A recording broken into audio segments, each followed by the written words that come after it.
بسم الله الرحمن الرحيم. والمرسلات عرفا فالعاصفات عصفا والناشرات نشرا فالفارقات فرقا فالملقيات ذكرا عذرا أو نذرا إنما توعدون لواقع فإذا النجوم طمست وإذا السماء فرجت وإذا الجبال نسفت وإذا الرسل أقتت لأي يوم أجلت ليوم الفصل وما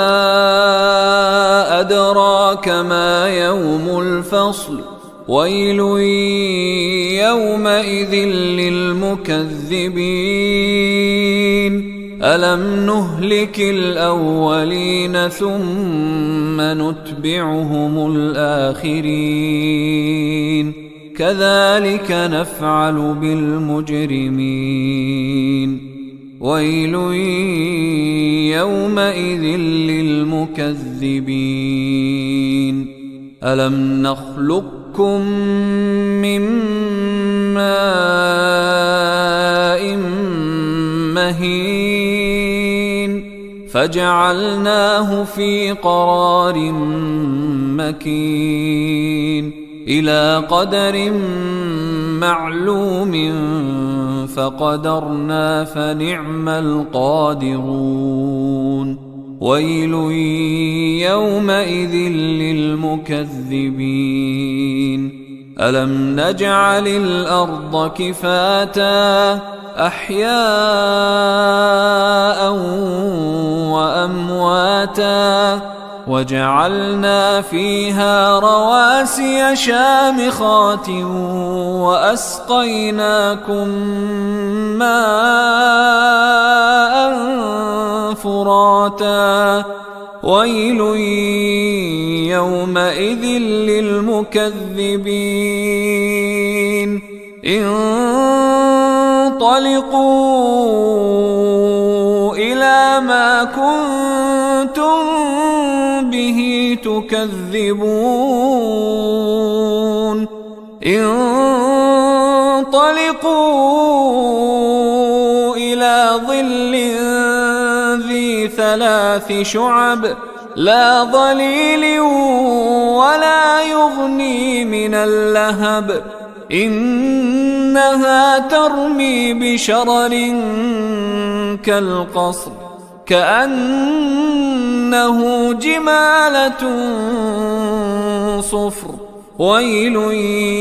يومئذ للمكذبين هذا يوم لا ينطقون ولا يؤذن لهم فيعتذرون ويل يومئذ للمكذبين هذا يوم الفصل جمعناكم والأولين فإن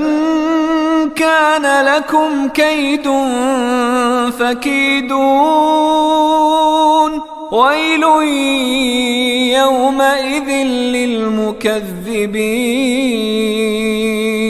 إن المتقين في ظلال وعيون وفواكه مما يشتهون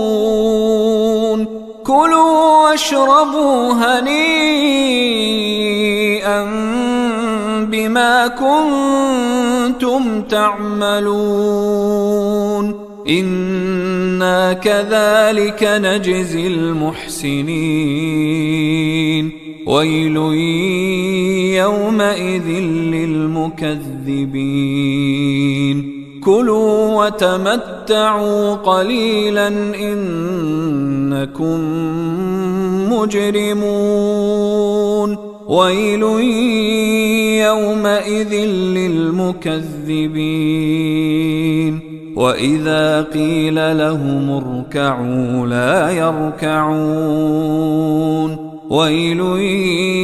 يومئذ للمكذبين